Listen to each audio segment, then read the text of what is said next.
استحकाम Pakistan party को मुल्तान से अहम कामयाबी। तहरीक इंसाफ के साबिक MPA ज़हीरुद्दीन अलीज़ई का IPP में शमूलियत का फैसला। सरबराह IPP जहांगीर तरीन आज मुल्तान पहुंचेंगे। जहांगीर तरीन आज ज़हीरुद्दीन अलीज़ई की रिहाइशगाह पर उनसे मुलाकात करेंगे।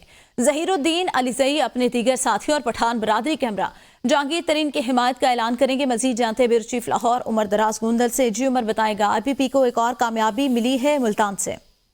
इस्तेकाम पाकिस्तान पार्टी में शमूलियत का सिलसिला जारी है और तहरीक इंसाफ के साबिक MP हैं ज़हीरुद्दीन अलीज़ई। वो इस्तेकाम पाकिस्तान के काफिले में शामिल होने जा रहे हैं और आज इसी सिलसिले में जो IPP के सरबराह है जहांगीर तरीन वो मुल्तान पहुंचेंगे और ज़हीरुद्दीन अलीज़ई से उनकी रिहाइशगाह के ऊपर मुलाकात करेंगे, जहां पे वो अपने दीगर साथियों के साथ जहांगीर तरीन की हिमायत का ऐलान करेंगे। और जहांगीर तरीन जो है वो PP 216 से उम्मीदवार सूबाई असम्बली बाबर शाह से भी मुलाकात करेंगे।